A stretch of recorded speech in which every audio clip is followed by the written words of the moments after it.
हाँ जी aunty, please go ahead. हाँ जी, राम राम जी सब भाई बहनों को। राम राम। मेरा बड़ा सौभाग्य है कि मैं भी अपनी हाजिरी आप लोगों के बीच में लगवा रही हूँ।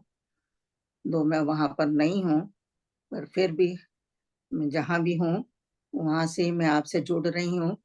और बस मन ही मन आप लोगों को प्रणाम करती हूँ, आपके दर्शन अपने हृदय में करते हुए हम आज का पाठ शुरू करते हैं। और उससे पहले अब नमन तो परमात्मा का हो ही चुका है सर्वशक्तिमते से, लेकिन गुणों की चर्चा करते हुए हम लोग फिर से आगे बढ़ेंगे। पहले कर लेते हैं।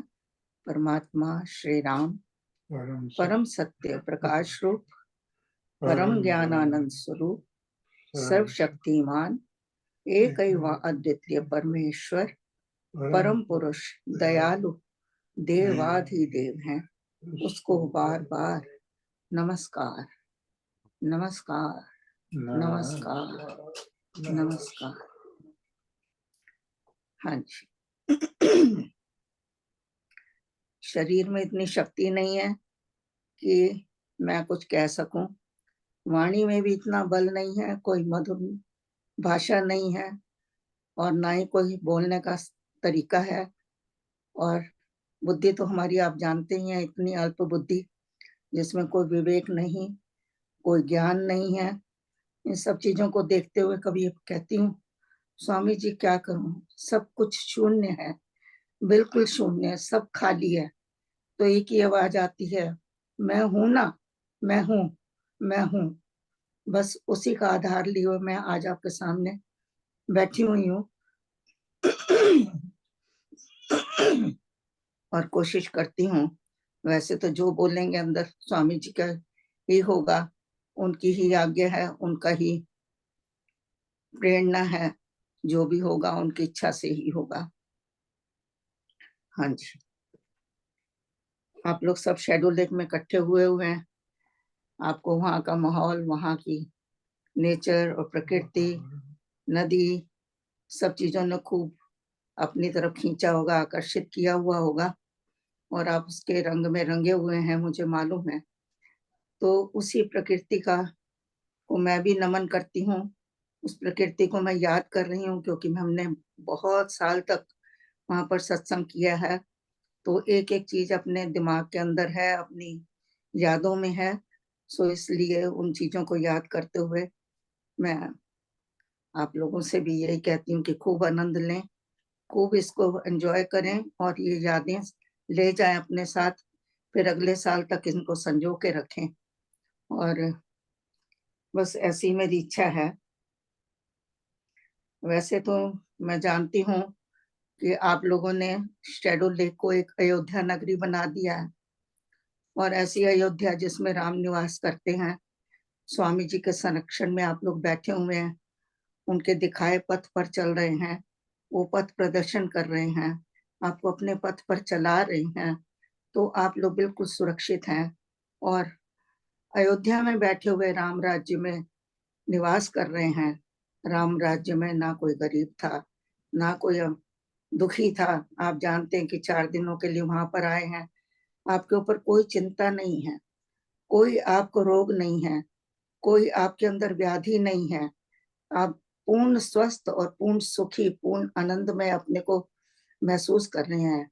और यही राम राज्य था, सब आभूषणों से सुसज्जित से, सब, कोई गरीब नहीं था, घरों में ताले नहीं लगते थे। तो आप देखिए, आप बैठे हैं यहाँ, आपकी कॉटेजेस सब खुली पड़ी हैं, किसी ने कोई ताला नहीं लगाया होगा, और आपको फिक्र ही नहीं है, कोई चिंता नहीं। तो ये राम राज्य नहीं है तो ये क्या है? मैं तो सोचती हूँ कि कितनी अपार कृपा है हम सब के ऊपर, कि हमको चाहे कुछ ही दिनों के लिए ऐसा वातावरण मिला है, ऐसा सुंदर स्थान मिला है, जहाँ पर कि हम दुनिया को भूलकर अपने आप से जुड़ सकते हैं, परमात्मा से जुड़ सकते हैं, अपने आप को जानने की कोशिश कर सकते हैं। आपको मैं कहती हूँ कि स्वामी जी का जो लक्ष्य था वो क्या था। स्वामी जी का एक लक्ष्य यही था कि सब पूर्णता को प्राप्त हुए, पूर्ण बने, आत्मा को जाने, अपने को पहचाने, परमात्मा में लीन हो। तो उन्होंने यही भक्ति प्रकाश में दोहा भी लिखा है कि पूर्णता का पद पकड़, पूर्णपन को पाए, पूर्ण सुख पद को समझ, पूर्ण भाव बसाए। तो क्या कह रहे हैं? पूर्ण बनिए, पूर्ण में बन के उसमें आनंद लीजिए, उसी भाव में डूब जाइए, पूर्णता के भाव में। पूर्णता का पद पकड़, पूर्णपन को पाए, पूर्ण सुख पद को समझ, उसमें सुखी रहिए और पूर्ण भाव बसाए। अपने अंदर पूर्णता का भाव कि मैं पूर्ण हो गया, मैं ज्ञानी हो गया, मुझे परमात्मा ने अपने अपने अंदर मिलने की एक जो सागर है उसने बूंद को समेट लिया है, इस तरह का भाव है। ये स्वामी जी का लक्ष्य था और उसके लिए उन्होंने क्या हमको प्रेरणा दी, कैसे हम उस लक्ष्य तक पहुंचे। आप लोग सब उसमें लगे हुए हैं, ध्यान में, पाठ में, जाप में, सब कुछ कर रहे हैं। तभी उन्होंने एक ये भी लिखा था कि तत्व सार जो कुसुम से खींचे कुशल अतार, पांच तत्व से चेतना ले तू आप निथार। क्या कहने हैं वो? पांच तत्व हैं आपके अंदर जिनसे हमारा शरीर बना हुआ है। इसमें आत्मा जो है वो छुपी पड़ी है, सोई पड़ी है। इसको आपने निथार कर ऊपर लाना है। जो नीचे दबी हुई है उसको निथारते हैं जब किसी भी चीज को, तो स्वच्छता ऊपर आ जाती है और मैल नीचे बैठ जाती है। आप गंदे पानी को निथार करिए, किसी बर्तन में रखिए तो मिट्टी नीचे बैठती है, ऊपर में साफ पानी आ जाता है। तो वही कह रहे हैं कि जैसे तत्व सार जो कुसुम से, जो फूलों में से रस निकालने वाला जो है उसको अतार कहते हैं। तत्व सार जो कुसुम से खींचे कुशल अतार, वो खींच के तत्वों की उसमें से, कुसुम में से सार निकाल लेता है। उसी प्रकार से हमको अपनी चेतना को जागृत करके इन पांच तत्वों से ऊपर उठाना है। तो वही लक्ष्य है। उस लक्ष्य को हमें सदा अपने ध्यान में रखना चाहिए। बार बार मैं फिर इस दोहे को दोहरा रही हूँ कि तत्व सार जो कुसुम से खींचे कुशल अतार, पांच तत्व से चेतना ले तू आपने थार। पूर्णता का पद पकड़, पूर्णपन को पाए, पूर्ण सुख पद को समझ, पूर्ण भाव बसाए। तेरे में सब सुख बसे, पुष्प में यथा सुगंध। क्या सुंदर स्वामी जी ने लाइनें लिखी हुई हैं। उन्हीं भावों को लेकर आप साधना में लगिए और पूर्णता को प्राप्त करिए। हाँ जी। और एक बात मैं कहना चाहती हूँ, आज हम सार ही लेंगे। दोहों में तो कोई शब्द अर्थ करने में कोई बहुत बड़ी बात नहीं है, लेकिन आज हम सार पकड़ेंगे। दोहों का सार क्या है? स्वामी जी ने क्या भावनाएं करी थी? क्या उनकी भावनाएं सजग हुई? क्या उनकी भावनाएं साकार हुई? तो हम उसके ऊपर चर्चा करेंगे और आगे बढ़ेंगे, देखेंगे। अभी हमने ये भी देखना है कि जिस प्रकृति के साथ अभी हम वहां पर बैठे हैं, तो हम उस प्रकृति से जितना लेते हैं उसको साथ साथ देने की भी कोशिश करें। आप जो पा रहे हैं वहां पर दे के भी जाइए। आप कहेंगे कि कैसे दें, किसको दें, वहां तो कोई बंदा ही नहीं दिखता दूर दूर तक। तो आप प्रकृति से जुड़िए। पांच तत्व से हमारी प्रकृति जो बनी हुई है वो हमारे अंदर भी हैं और वही तत्व हमारे बाहर भी हैं। वही तत्व हैं प्रकृति के अंदर। आप देखिए, वही उन्हीं तत्वों से पूरी सृष्टि बनी है, पूरी नेचर बनी हुई है। आपके पास में पानी है, मछलियां नाच रही हैं उसमें। इसी प्रकार से आपके चारों तरफ वृक्ष हैं, वो झूम रहे हैं। और आपके यहाँ पर छोटी छोटी झाड़ियां हैं, कुछ फूल हैं, कुछ आकाश आपके ऊपर है। इन सब चीजों को देखकर आप देखिए, एक एक चीज में प्रकृति जो है वो नाच रही है। रचना रच दी राम। हाँ, रचना रच दी राम ने, भक्त रिझाने हेत। भक्ति प्रेम से खोलिए, भक्ति प्रेम से देखिए, खोल हिये के नेत। अपने हृदय के नेत्रों को खोलकर उसको देखिए और बांटिए। क्या बांटना है? अमृतवाणी पढ़ें तो एक एक वृक्ष को कहें मेरे साथ गा, मुझे पता है तू नाच रहा है, और उस नाच में मुझे तेरी मधुर संगीत अमृतवाणी सुनाई पड़ रही है। घास देखिए हिल रही है, पत्ते झूम रहे हैं और नदी में मछलियां तैर रही हैं। आपको क्या लगता है वो सुन नहीं रही हैं? वो सब कुछ सुन रही है, प्रकृति भी आपके साथ जुड़ी हुई है, लेकिन आप उसको भूल के बैठे हो। उसको अपने साथ जोड़ के रखो। आकाश से नाद बज रहे हैं, आप सुनिए। लेकिन ये सब होगा कब? जब हम अपने अंदर जाएंगे, जब हम एकांत में बैठेंगे, तभी हम उनसे जुड़ पाएंगे। सृष्टि के पांचों तत्वों की अपनी अपनी एक साउंड है, उनकी एक अपनी आवाज है। उनको सुनने की हमको कोशिश करनी चाहिए, उनके साथ जुड़ना चाहिए, और उनको कहो जो हम हमारे पास है, हम आपको देना चाहते हैं। देखिए, आप जड़ता में आए हैं, आपको मनुष्य जन्म कभी ना कभी मिलेगा। तो ये जो गुण, ये जो अमृतवाणी की आपकी जो आवाज है, अमृतवाणी जो आज आपने सुनी होगी, गाई होगी, इसका फल आपको जरूर मिलेगा। तो इसलिए हर चीज को अपने साथ जोड़ें, और जोड़ते जोड़ते ही आप उसमें भी लीन हो जाएंगे। देखिए, मछलियां जब नाच रही हैं तो ऐसे लगता है जैसे वो सुन रही हैं कुछ, और झूम रही हैं, नाच रही हैं। फिर वही मछलियां जब पानी की तलहटी में नीचे बैठ जाती हैं, रात को आराम करती हैं, तो ऐसे लगता है जैसे समाधि में चली गई हैं। तो भगवान ने बहुत कुछ हमें दिया है चारों तरफ। पक्षी भी रात में पक्षी दिन जब चहक रहे हैं तो वो क्या कह रहे हैं? वो भी अपनी आवाज में राम का गुणगान कर रहे हैं, संगीत कर रहे हैं। और उनके संगीत को हम सुने, हम समझें, हम उनके साथ जुड़े। तो इस तरह से हम लोग आपस में एक होकर और साधना करें। प्रेम भाव। स्वामी जी ने इसको बहुत बल दिया है। उन्होंने अपने भक्ति प्रकाश में लीला राम रचाई साधो में कितना कुछ लिखा है। सारी प्रकृति को ही उन्होंने जोड़ा हुआ है अपने राम में, बने हुए हैं खुद भी, और हमको भी बनने के लिए प्रेरणा दी है। ऐसा मेरा कुछ विश्वास है, और ऐसा मैं अनुभव कर रही हूँ। अगर किसी को कुछ बीच में कुछ कहना है तो बेशक आप लोग अपना हाँ जी, अपने एक्सपीरियंस, अपनी कुछ भी जो भी कहना चाहते हैं आप प्लीज इसमें जोड़िए, फिर हम आगे चलेंगे। आंटी बस सब लोग सुन रहे हैं आपको, और आगे बढ़ते हैं श्लोक नंबर 9, 10, 11। हाँ जी, नहीं आज हम ना कुछ और तरीके से चलेंगे।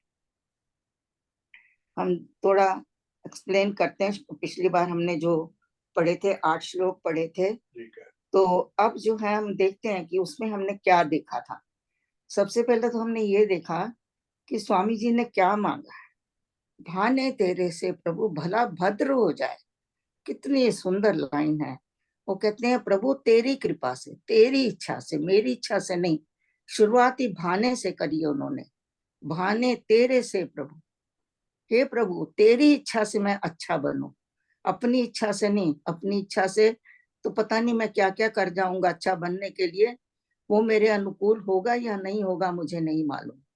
तो स्वामी जी पहले अपने में गुण भर रहे हैं। देखिए, भावना भक्त कर रहा है, लेकिन उस भावना से वो ये देख रहा है कि मेरे अंदर भी कोई गुण है कि नहीं।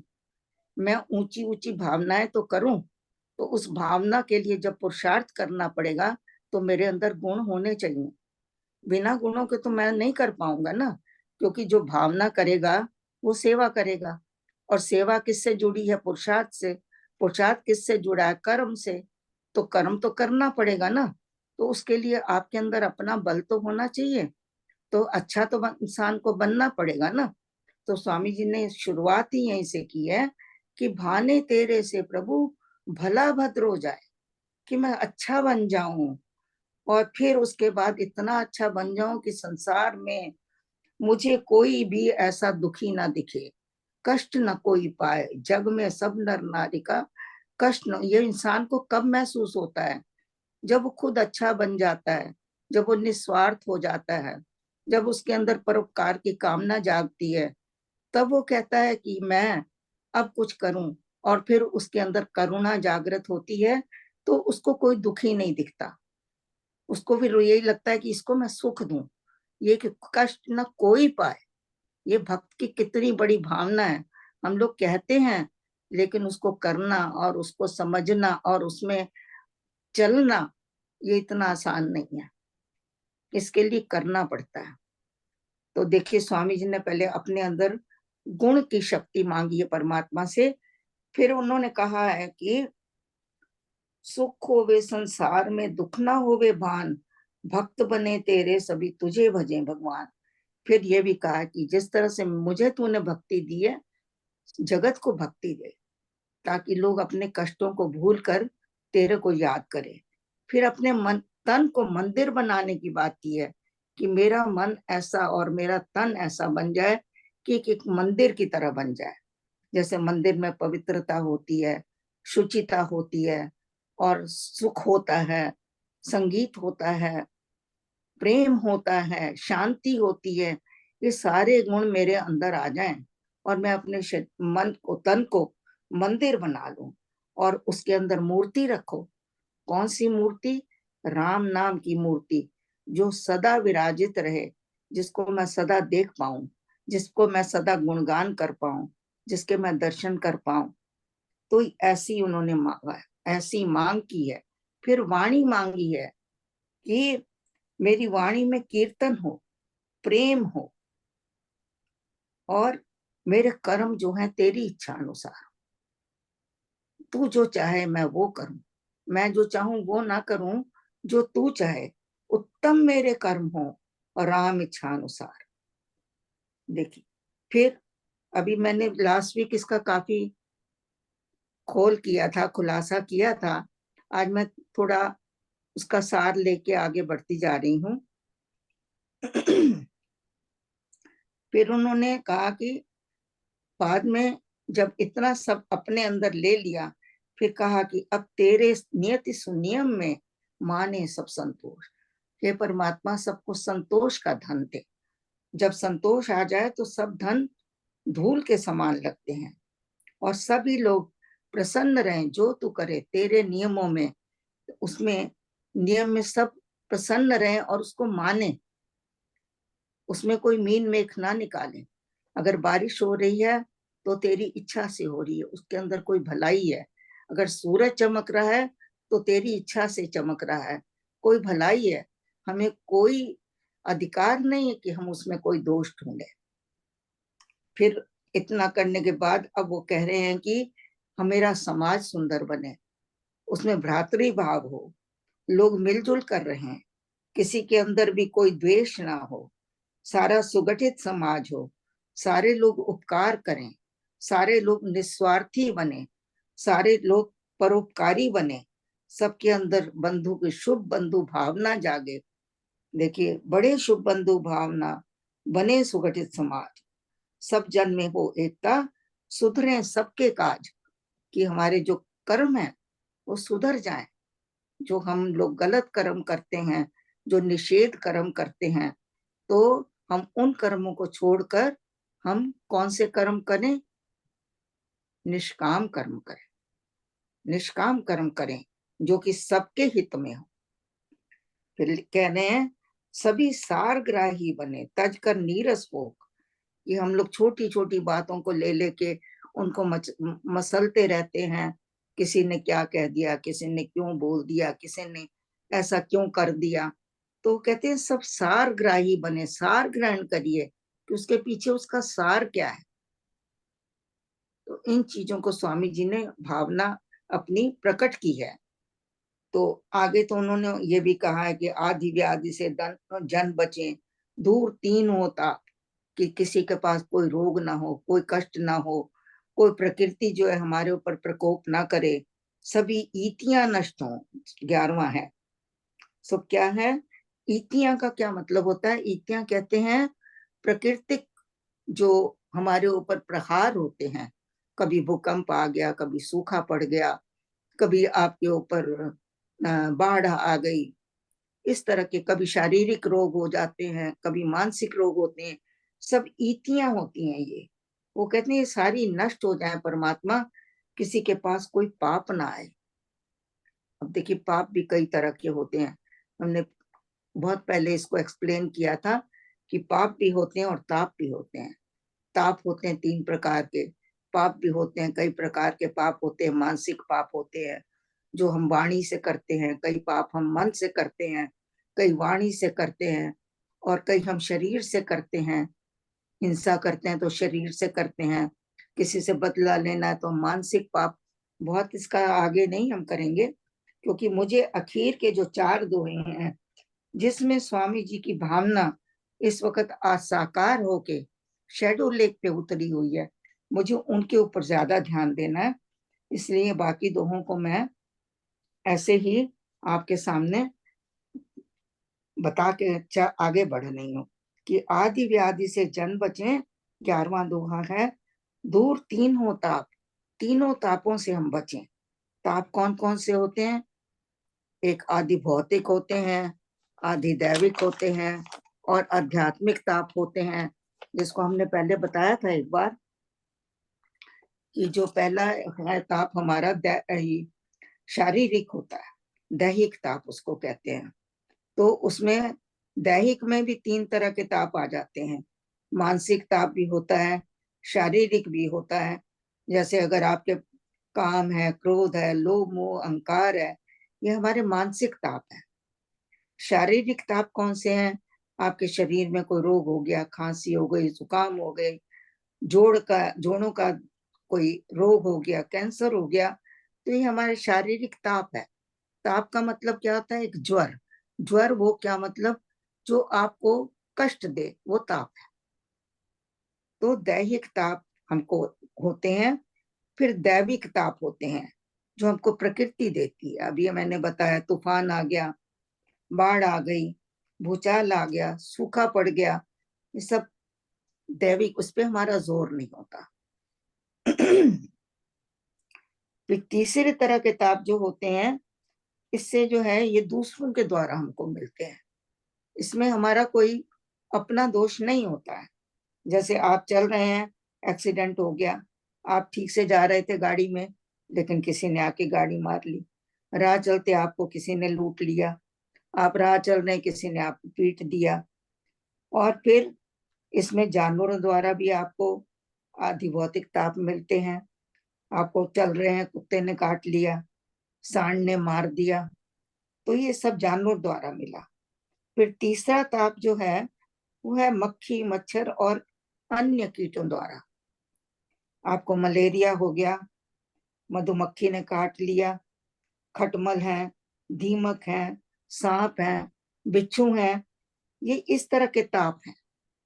तो ये सब तरह के ताप जो हैं ये हमारे ऊपर आते रहते हैं। तो स्वामी जी ने कहा है सभी ईतियां नष्ट हों, ये सारे ताप जो हैं खत्म हो जाए और हमारे पास तक ना आए, ये उन्होंने भावना की है। और ये भक्त की भावना जो है ये वही इंसान कर सकता है जो पूर्ण होता है।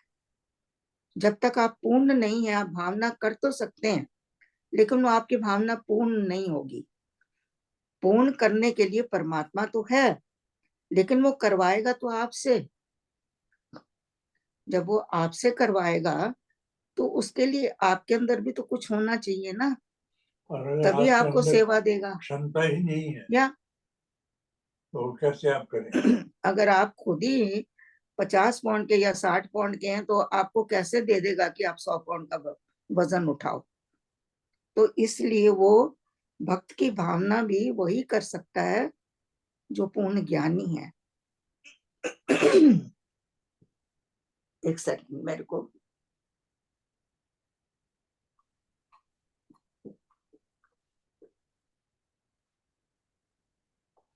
आगे स्वामी जी कह रहे हैं, अब वो खेत तक को कह रहे हैं कि खेत सभी फूले फले, हरे भरे हो बाग, कि हाँ चारों तरफ हरियाली हो, खुशहाली हो, और खेतों में खूब फल लगे, खेतों में खूब सब्जियां लगे, जो उपज है वो दिन दूनी रात चौगनी, ऐसे कहते, सॉरी, उसमें बढ़ती रहे। और जितने बाग बगीचे हैं उसमें सुंदर सुंदर फल लगे और वो हमको सुखद लगे, सुंदर उसमें वायु चल रही है, आप बैठ के वहां आनंद प्राप्त करें। बगीचे में जब आप जाते हैं तो कितना अच्छा लगता है। तो उसी की कामना करते हुए स्वामी जी कह रहे हैं कि हे प्रभु, चारों तरफ हरियाली हो, बस खूब फल लगे, ताकि हम लोगों को भरपूर वनस्पति मिलती रहे। जय विजय बसे देश में फैले सुनीति न्याय। कहते हैं चारों तरफ न्याय होना चाहिए, हमारा समाज न्यायपूर्ण हो चले।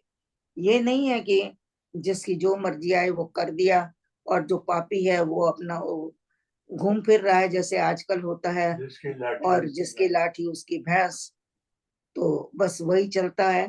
तो कहते हैं नहीं, समाज जो है हमारा न्याय के ऊपर चले, नीति के ऊपर चले, और स्व पर का भय भी कभी जन को नहीं सताए। अब इसको समझने वाली बात है कि स्व माने हम अपने से भी ना डरें और हम किसी और से भी ना डरें। अपने से हम कैसे डरते हैं? अपने से तभी हम डरते हैं जब हम कोई गलत काम करते हैं, तो आपको अंदर में पता लगता है कि मैंने गलत किया है, इसका मुझे कहीं ना कहीं फल मिलेगा, संसार में भी मिलता है और परमात्मा की तरफ से भी मिलता है। तो कहते हैं मैं ऐसा कोई कर्म ना करूं जिससे कि मेरे को अपने से भी भय लगे और दूसरे का भय भी मैं कभी, क्यों मैं इतना निर्भय निडर होकर जीऊं और ना कुछ गलत करूं और ना ही किसी को मेरे को कहने की जरूरत पड़े और मैं किसी से डरूं भी नहीं। तो जो भक्त होता है ना किसी को डराता है ना किसी से वो डरता है। आगे वो कह रहे हैं तेज राजे, मेरे जो समाज है, मेरा जो राज्य है वो तेज पूर्ण हो। तेज मतलब क्या होता है? जिसके अंदर उत्साह है, जिसके अंदर उमंग है, जिसके अंदर ज्ञान है, जिसके अंदर प्रकाश है, ऐसा मेरा जो राज्य है ऐसा बने। और सब लोग जागृत रहें, अवेयरनेस में रहें, बेहोशी में ना जिएं। जो कुछ करें सोच समझ के करें, अपनी बुद्धि को प्रयोग करें और विवेक करके हर कर्म को करें, और ऐसा मेरा जो राज्य हो। जीवन जी से सर्वजन रहें ओत सुप्रोत। अब जीवन जी कि सब मनुष्य जो है एक अपनी आत्म शक्ति से जीवन जी, जीने वाली जो शक्ति है, जीवन जी से सर्वजन रहें ओत सुप्रोत, सभी उसमें खूब लिप्त रहें। कई लोगों को आपने सुनते देखा होगा तो ये भी कोई जीवन है, इससे तो मौत अच्छी है। या इसका मतलब है कि वो अपने इस जीवन को निरर्थक समझते हैं, अपने जीवन जी से वो हार चुके हैं। तो यहाँ स्वामी जी प्रार्थना कर रहे हैं कि सभी जनों के अंदर इतना जीवन भरा हुआ, इतना उमंग, इतना जोश, इतना कर्म, इतने कर्मठ हों लोग कि बस वो उससे ओतप्रोत रहें, भरे पूरे रहें, अपने को खाली ना समझे, कभी शक्तिहीन अपने आप को या समझे, पूरी शक्तिहीन ना समझे अपने आप होश को। में हम सब काम करें, पूरी होश बिल्कुल अवेयरनेस, यही कहा कि होशपूर्ण काम करें, बिल्कुल भी ऐसे बेहोशी में ना जिए जैसे कि हम लोग करते हैं यूजली। अपने विचारों को कभी देखते नहीं, सुनते नहीं, जो आया बस अपने आप हाथ चल रहे हैं, पैर चल रहे हैं, ये नहीं पता क्या कर्म कर रहे हैं, अच्छे कर रहे हैं, बुरे कर रहे हैं। हम बुद्धि को यूज नहीं करते हैं, हम अपनी आत्मा से आवाज नहीं सुनते हैं, क्योंकि हर गलत कर्म करने से पहले हमारी आत्मा गवाही देती है, बताती है ये ठीक नहीं है तुम्हारे लिए। लेकिन जब हम उसको रोज इग्नोर करते हैं तो फिर उसकी आवाज दब जाती है। अब वो कह रहे हैं खान पान सबको मिले, दूध पूत धन धान। देखिए ये भी कह रहे हैं कि कोई मनुष्य अपने घर में जो है निर्धन ना हो, किसी कोई बलहीन ना हो, और सबको अपना परिवार मिले, पुत्र मिले, पुत्रियां मिले, घर परिवार हो, माता पिता हो, और पति पत्नी सुख से रहें, कोई भूखा ना सोए, कोई भूखा भी ना सोए। तो वही वो कह रहे हैं, और देह भी हमारी जो है वो बड़ी पुष्ट हो, इतनी हमारी देह जो गठित होनी चाहिए कि कोई हमारा कुछ बिगाड़ ना सके।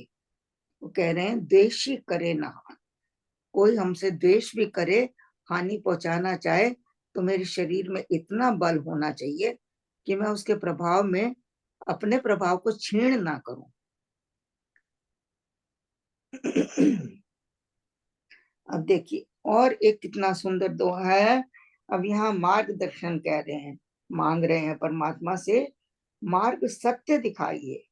हे प्रभु, मुझे सत्य के मार्ग पर चला, सत्य के मार्ग पर मैं चलूं, और जहां पर संत मिले मुझे, सत्य का मार्ग मुझे कौन बताएगा? संत और सुजन लोग जो हैं, अच्छे मनुष्य जो हैं, जो इस रास्ते चल रहे हैं, वही मुझे बताएंगे, तो उनकी कंपनी मुझे दे। तो यहाँ पर स्वामी जी वही भाव से कह रहे हैं कि हम लोग एक दोहा अभी बोलते हैं, आई डोंट नो, इसमें आता है कि तेरे तेरे तेरे भक्तों की भक्ति करूं मैं सदा, तेरे चाहने वालों को चाहा करूं। इस तरह का ये जो है उनका भाव है कि मुझे संत सुजन का साथ दे, जो कि हमें पाप से बचाते रहे और हमारे सिर के ऊपर उनका हाथ रहे, तो हम गलत मार्ग ना पड़े, कभी गलत मार्ग पर चले भी नहीं।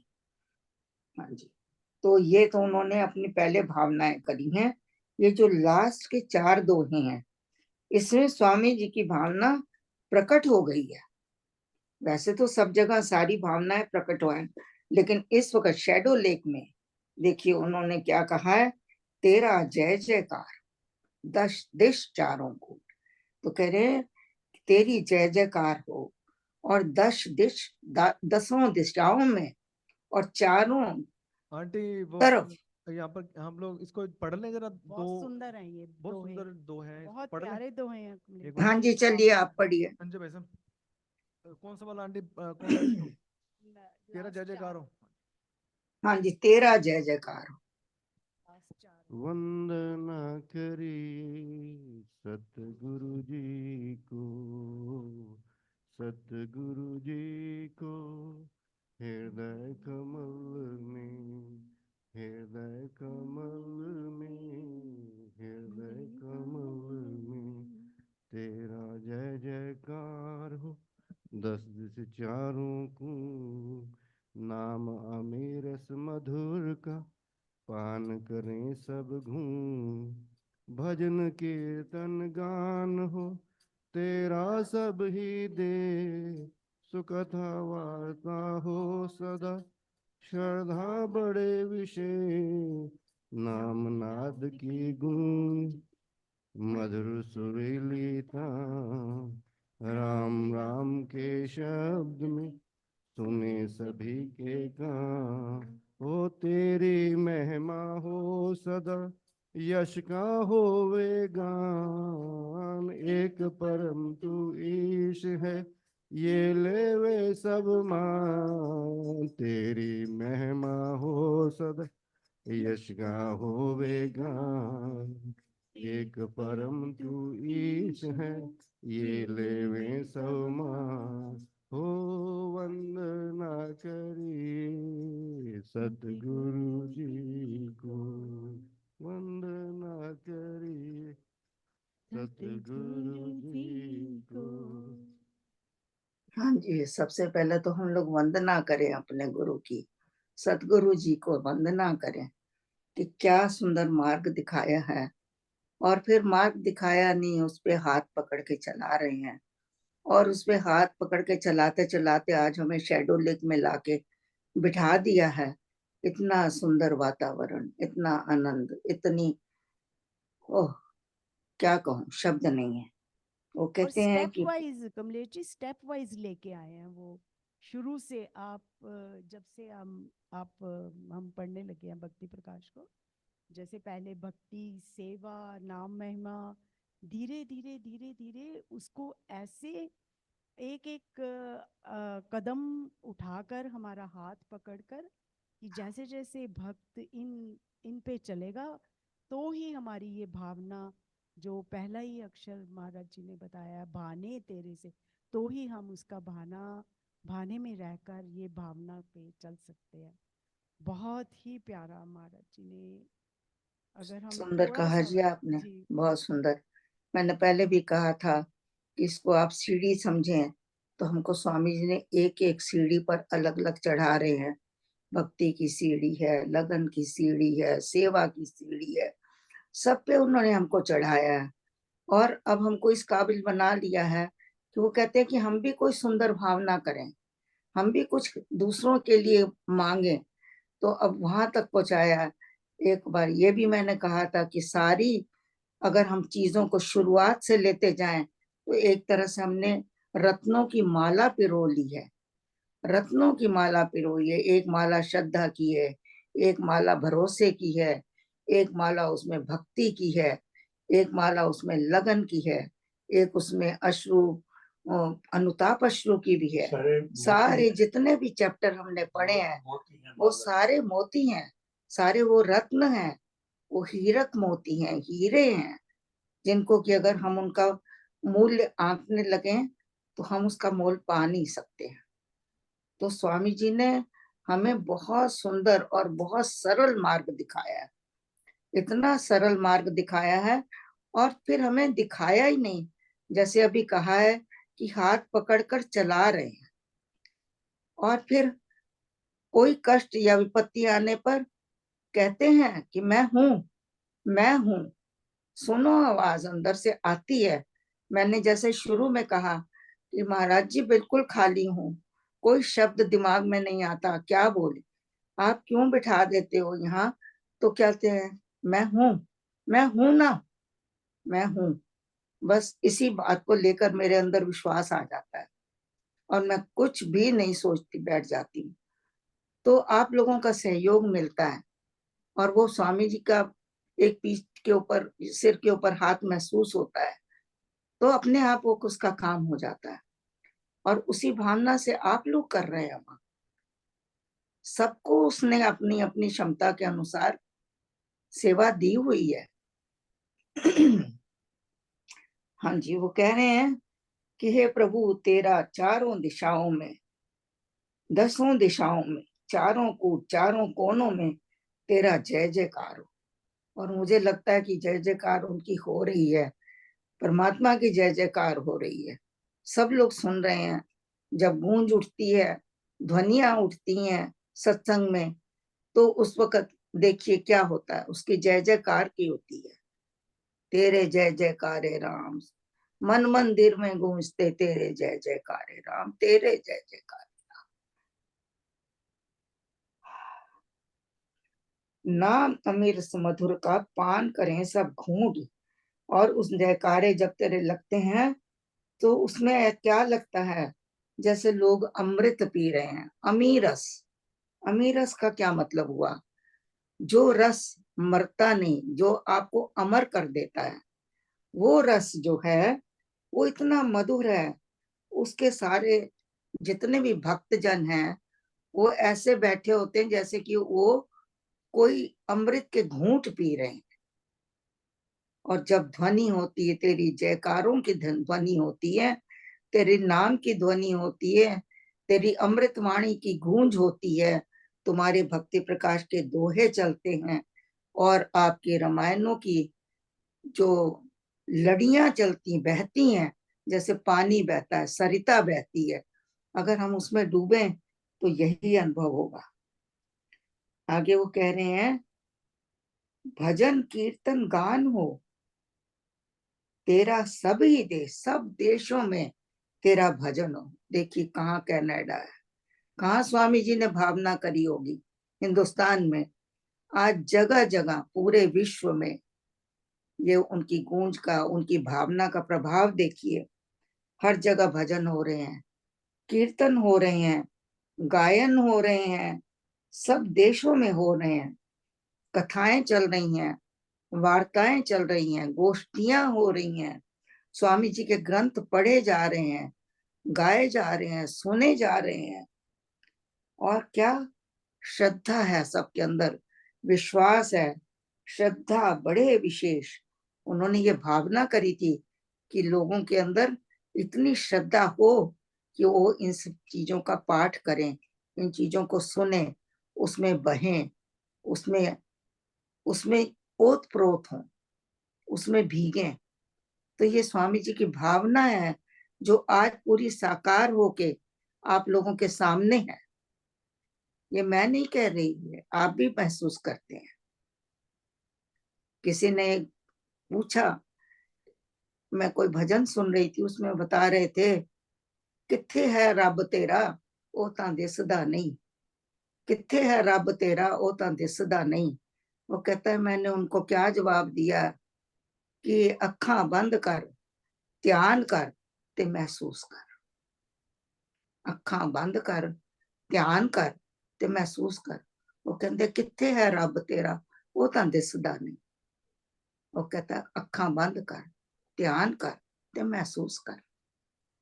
इतना सुंदर मेरे को लगता है। आगे भी कई लाइनें हैं, कभी आपको मैं इसके आगे भी बताऊंगी। आंखें प्रेम प्याला जिस पिया हो हो गया गया वह वो निहाल, उसमें वह रंगा रहे होकर लालो लाल। लालो लाल। तब दिखता है वो। या हाँ जी, भजन कीर्तन गान हो तेरा सब ही देश, जो कि हो रहा है, हमारे देश में हो रहा है, कनाडा में हो रहा है। सुकथाएं चल रही हैं, वार्ताएं चल रही हैं, सबके अंदर श्रद्धा कूट कूट के भरी हुई है। सो हम अनुभव कर रहे हैं। स्वामी जी धन्यवाद, अति अति धन्यवाद। बस महिमा गुरु की सदा जीव पर रहे। देखिए कभी हम कथाओं में आज सुंदरकांड का पाठ हुआ, कितनी सुंदर कथा है ये, और कहाँ हो रही है? कनाडा के अंदर। कनाडा के अंदर एक झील के किनारे, एक झील किनारे, बताइए मतलब सुंदरकांड का कितनी पाठ। प्रकृति में, क्या भरपूर प्रकृति के अंदर, जहाँ एक एक कण कण पृथ्वी का सुन रहा है, एक एक घास के जो वो क्या कहते हैं घास निकली वो सुन रही है, पानी की लहरें सुन रही हैं, उसके अंदर जीव सुन रहे हैं, और आकाश सुन रहा है, आकाश तक ध्वनियां गूंज रही हैं, और वायु में वो प्रवाहित हो रही है, वो जो ध्वनियां हैं, वायु उनको कहां से कहां तक लेके जा रही है। इसी प्रकार राम जी का काम चल रहा है, बह रहा है और बहता जाएगा। आगे कह रहे हैं नाम नाद की गूंजती मधुर सुरीली तान, राम राम के शब्द में सुने सभी के कान। ये स्वामी जी की भावना थी, और उस भावना में देखिए आज हम लोग स्नान कर रहे हैं। नाम नाद की गूंजती, जो नाद चल रहा है अंदर, चारों तरफ नाद है। देखिए जो अग्नि है, अगर आप उसकी ध्वनि को सुने बिल्कुल शांत होके, उसकी एक अपनी अलग ध्वनि है। जो लपटें होती हैं वो जहाँ लपटें होती हैं, चिंगारियों की आवाज आती है, खटखट चलता है उसमें, उसकी अपनी ध्वनि है। वायु की अपनी ध्वनि है। वायु जब चलती है तो देखिए कितनी ध्वनियां हैं वायु की। मंद ध्वनि भी है, तूफान आते हैं तो बड़ी तेज ध्वनि भी है, और बीच में सुखद ध्वनि आती है, जहाँ ऐसी वायु चलती है बड़ी सुख देने वाली। आप कहते हो वाह कितनी अच्छी सुगंधित है वायु, वो है। तो इसी तरह आकाश है, वो नाद फेंक रहा है ऊपर से, उसके नाद सुनिए, तरह तरह के नाद वहां बज रहे हैं। तो ये पांचों तत्व जो हैं, जल की अपनी आवाज है। देखिए नदी के किनारे बैठिए, आप उसकी आवाज को सुनिए, झरने बह रहे हैं, उनकी आवाज देखिए, सबकी भिन्न आवाज है। तो इसी तरह कह रहे हैं कि नाम नाद की गूंजती, नाम भी हमारा एक नाद स्वरूप है, उसकी भी अपनी ध्वनि है। जब हम राम राम कहते हैं, जब हम राम राम गाते हैं, जब हम राम राम सुनते हैं और राम राम को उच्चारण करते हैं, उसमें तरह तरह की ध्वनियां आती हैं। कभी ऊंची होती है, कभी नीची ध्वनि होती है, कभी तेज होती है, कभी मंद होती है। तरह तरह की ध्वनियां जो हैं वो नाद उसमें गूंजते रहते हैं, और मधुर सुरीली ताने होती हैं उसमें। ढोलक की आवाज सुनिए, उसके अंदर जब आपको दूसरे यंत्र बजते हैं, उनकी आवाजें आती हैं, हारमोनियम की आवाज है, इसी तरह सितारे बजती हैं और तबले बजते हैं। ये सारी जो चीजें हैं मिलकर कितनी मधुर और सुरीली ताने बन जाती हैं, और ये मोहक होती हैं, हमें भी मोहित करती हैं, और ये हमारे परमात्मा को भी संगीत बहुत प्रिय है, वो भी इनसे मोहित होता है।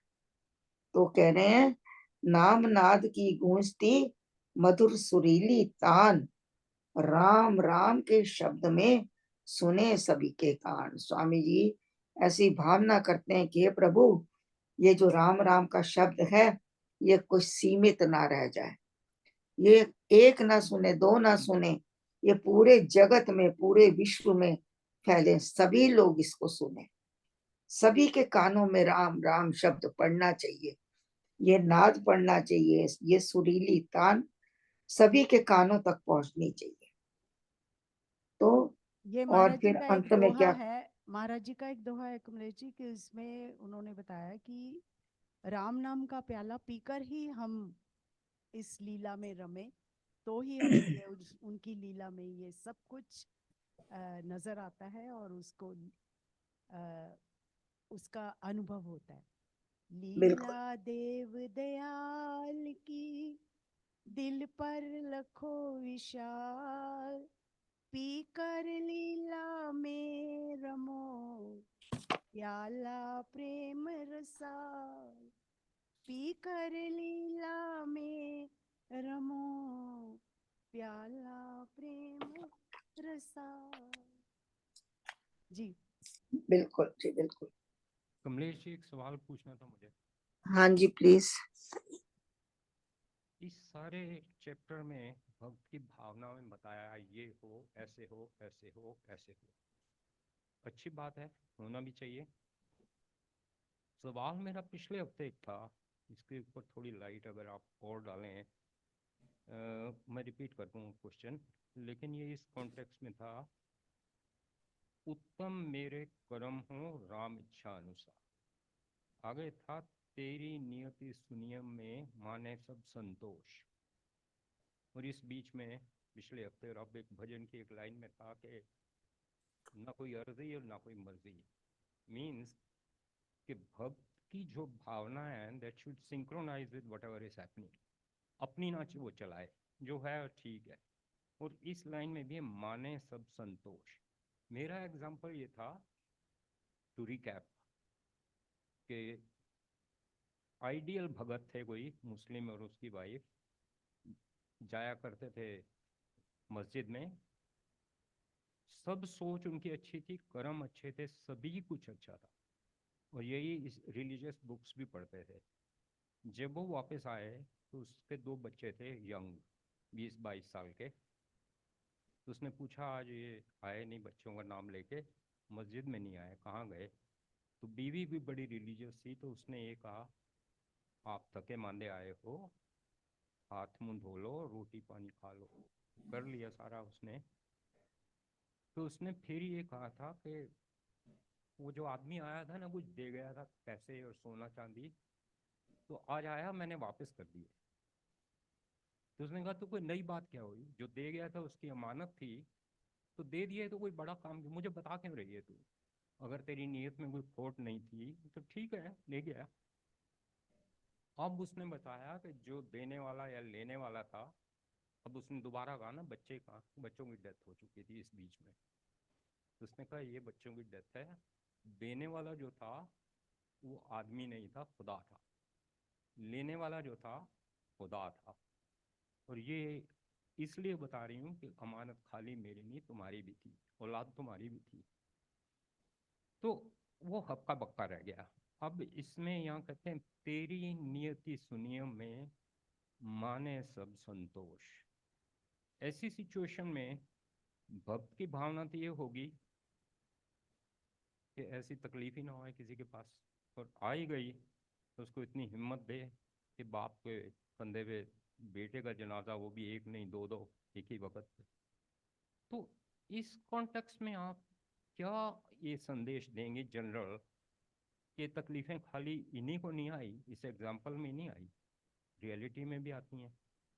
उस सिचुएशन को तो हम चेंज नहीं कर सकते ना, तो क्या वो संतोष करे, या ये कहें कि ऐसी तकलीफें ना, तकलीफें तो आएंगी, रोज ही आती हैं, आती ही रहेंगी।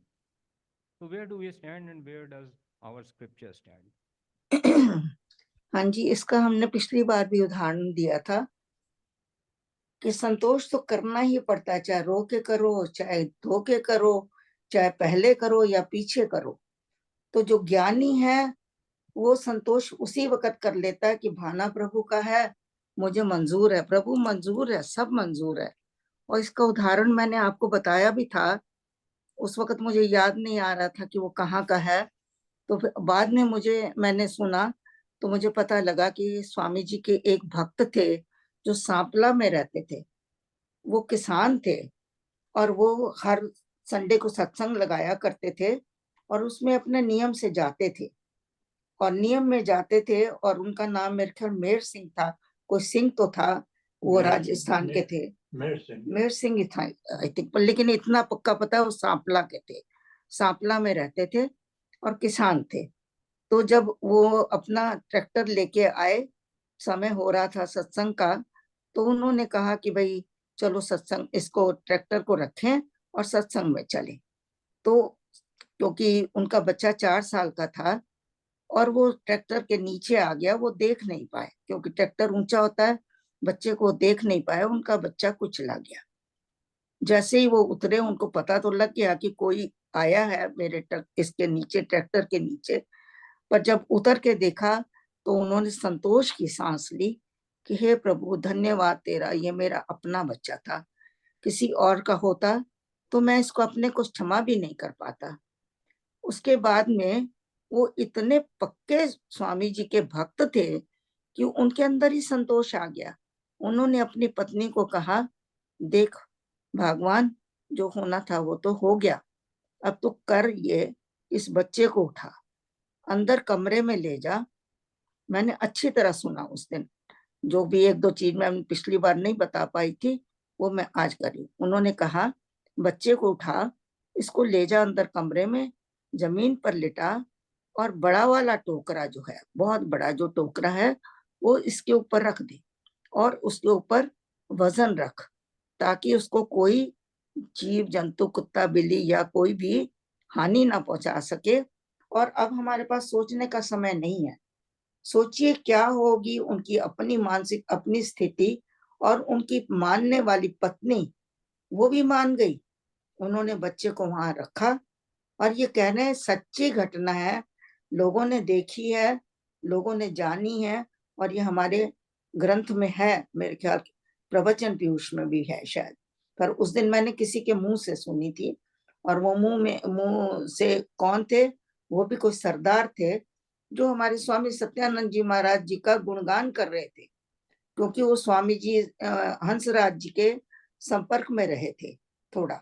तो उन्होंने कई कहानियां बताई, बारी बारी से मैं आप लोगों को बताऊंगी एक एक करके। तो उन्होंने बताया कि क्या स्वामी सत्यानंद जी थे और क्या उन्होंने आगे अपने शिष्यों को बनाया, कि ऐसे उनके शिष्य थे कि घर के अंदर अंतिम समय में ये घटना हो गई और उनको सत्संग सूझ रहा है, और उन्होंने बच्चे को वहां रखा, सत्संग में गए, पूरा सत्संग खत्म हो गया, तब उन्होंने लोगों को बताया कि मेरे साथ ऐसी घटना हो गई है, और आके उन्होंने फिर उनका अंतिम संस्कार किया। ये देखी हुई सुनी हुई बात नहीं है, मतलब देखी हुई है लोगों की, और हम आज उसको सुन रहे हैं ऐसी बात को कि स्वामी जी के ऐसे भक्त भी थे। तो यहाँ संतोष है। संतोष जो है ये धन है, ये कमाया जाता है, ये अपने आप नहीं आता। इसके लिए इतनी बड़ी दुर्घटना हो गई और उन्होंने क्या कहा कि हे परमेश्वर, तेरी कृपा है कि ये बच्चा मेरा ही था, किसी और का होता तो उम्र भर मैं पछताता रहता। सोचिए कि how you can change your thinking. नहीं, अब हम इस घटना को अपने पर लागू करें, क्या हम ऐसा कर सकते हैं? क्या हम ऐसा सोच भी सकते हैं? अभी तो करने की तो बात बहुत दूर, हम तो सोच भी नहीं सकते, हम तो सोच भी नहीं सकते। लेकिन स्वामी जी ने अपने भक्त तैयार किए ऐसे, जिनमें संतोष था, और उनके नियति सुनियम में उन्होंने संतोष किया कि यही प्रभु तेरी इच्छा है, यही तेरा भाना है, मुझे राजी है, मैं राजी हूँ, मुझे भक्ति संतोष रहने है। का जो उन्होंने बताया, तो वो पहले वही जो पहले हम बताया था कि ये महाराज जी का जो अपना जीवन है वो लिखा उन्होंने। तो वो भाने में रहते थे और सिखाते थे, तभी उन्होंने लिखा। एक एक अक्षर पे हमें विश्वास करके और उस पे चलना है। बस स्वामी जी को तो कोई कह सकता है कि आप सन्यासी हो, आपका घर परिवार नहीं है, लेकिन घर परिवार वालों को उन्होंने संतोष कैसा दिया, ये सोचें। उनको तो कह सकते हैं कि आपके तो माँ बाप नहीं है, आपके तो बच्चे नहीं है, आपके तो घर गृहस्थी नहीं है, आप तो कर सकते हो ऐसा।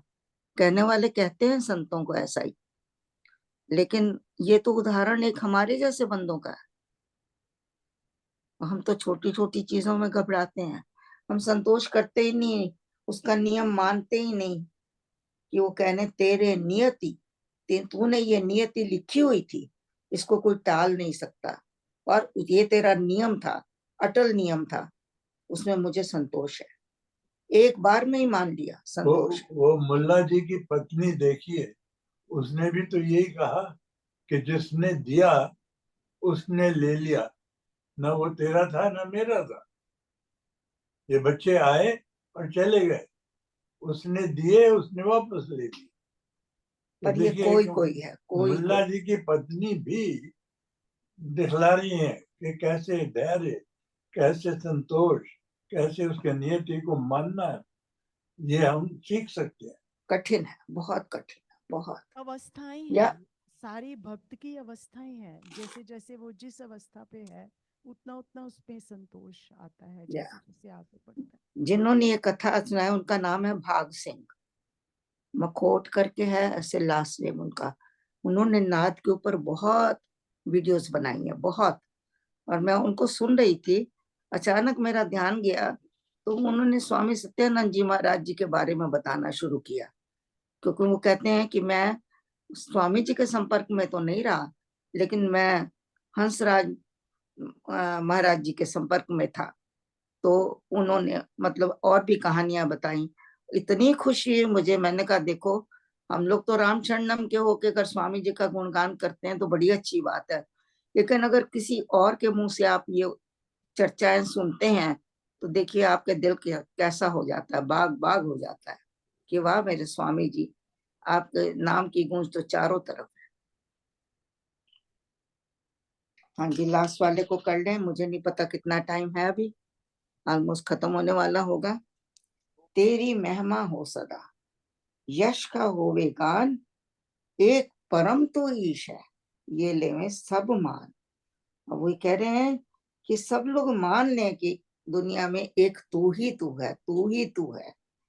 ऐसा सबके अंदर अटल विश्वास हो जाए कि तेरी इच्छा के बिना कुछ नहीं होता, तेरी इच्छा ही सब सर्वोपरि है, और ये सब मान लें तो किसी को कोई दुख ना हो, कोई कष्ट ना हो, सब भय रहित हो, सब कल्याण युक्त हो।